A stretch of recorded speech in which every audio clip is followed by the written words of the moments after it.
Tática Timão na área, fiel, aqui em mais um vídeo para vocês. E nesse vídeo, fiel, vamos ver aí o Silvestre, filho de Dorival, que é o seu auxiliar, em campo, que foi auxiliado ontem em campo. Lembrando, Dorival teve suspenso na vitória do Corinthians por 3-0.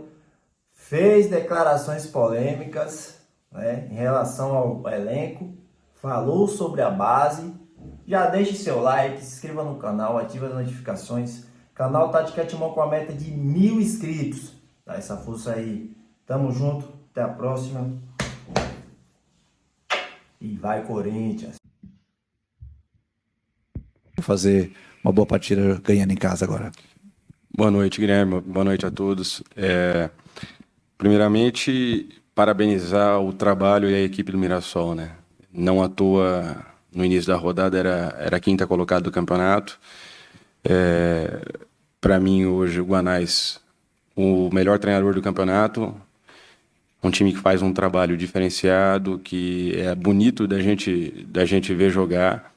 E sabíamos da dificuldade do jogo, as dificuldades que o adversário iria nos impor.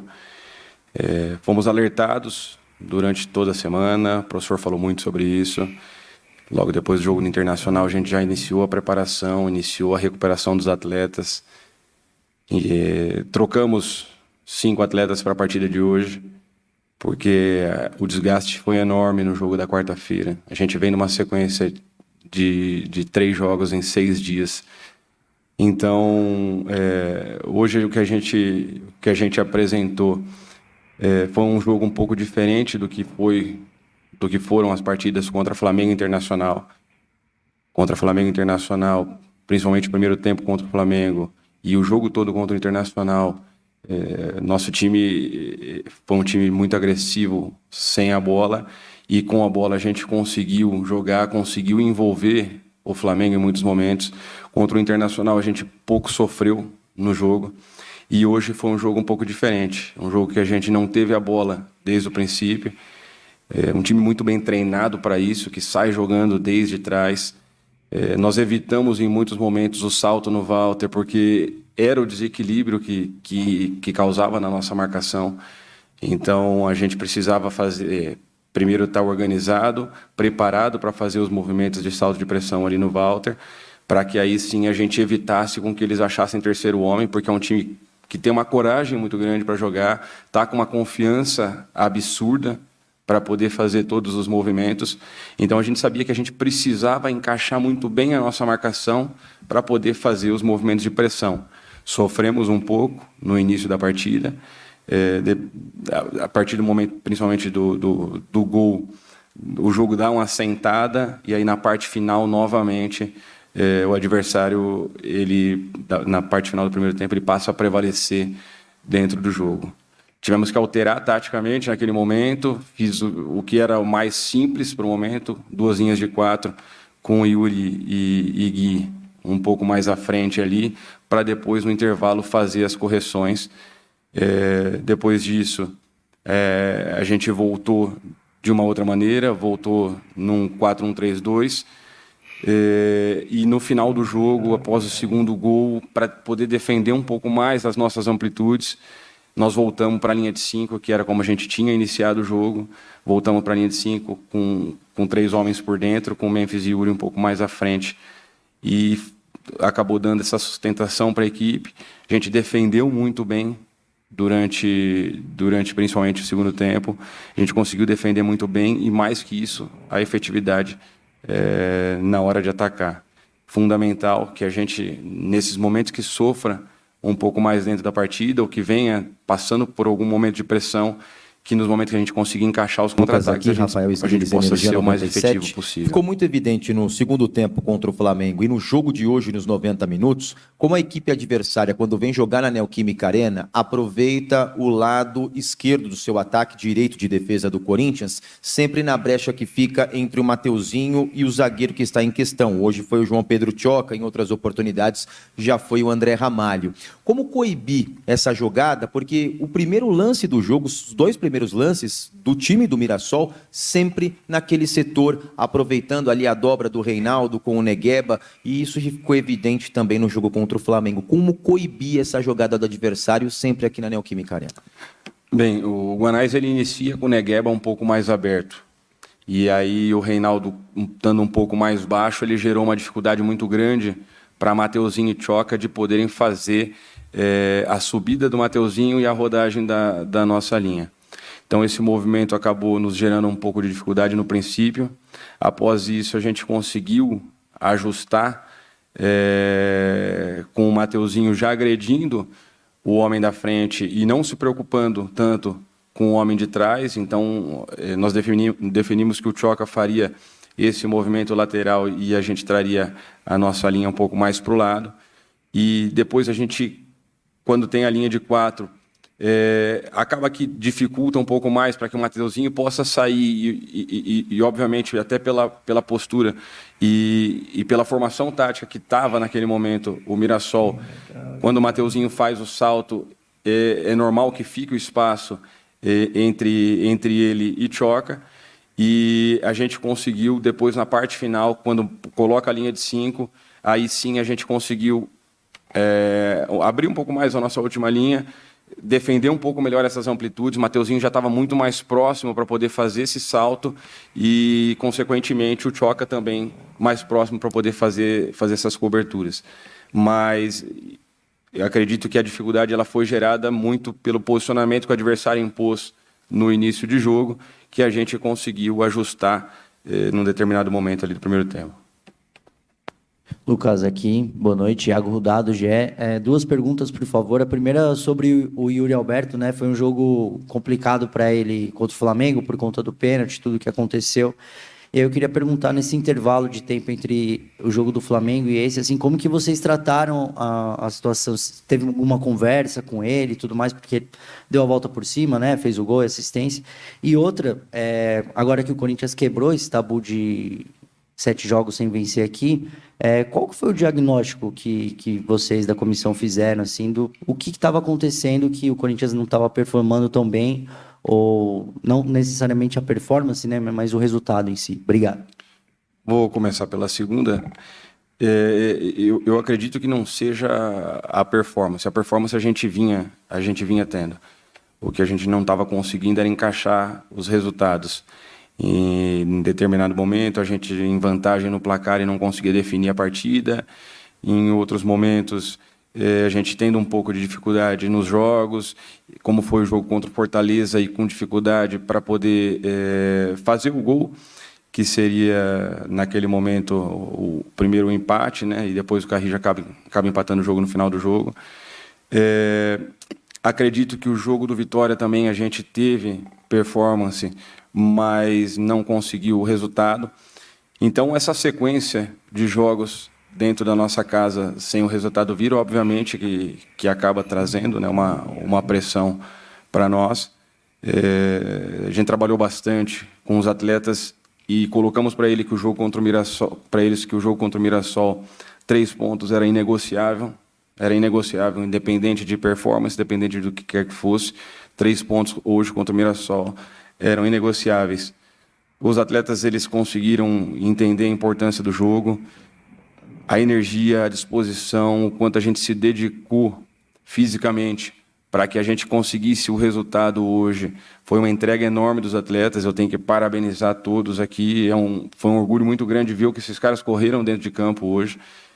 E com relação ao Yuri, o Yuri, obviamente, no jogo do Flamengo, teve a situação, né, com o pênalti dele ali, mas o Yuri, pela partida que ele fez, se ele consegue entregar, de repente, 2 gols ali, no primeiro tempo, seria pouco pela partida que ele vinha fazendo. Então, eu prefiro valorizar que, após ele ter perdido o pênalti, ele ainda conseguiu se reconstruir dentro da partida e gerando outras possibilidades de gol para nós, atacando muita profundidade, gerando muita dificuldade, tanto para Léo Ortiz como para Léo Pereira. Então, assim, talvez se ele tivesse tido a eficiência que hoje o nosso time teve, a gente estaria avaliando a partida dele independente do pênalti perdido, a gente estaria avaliando a partida dele hoje de uma outra maneira.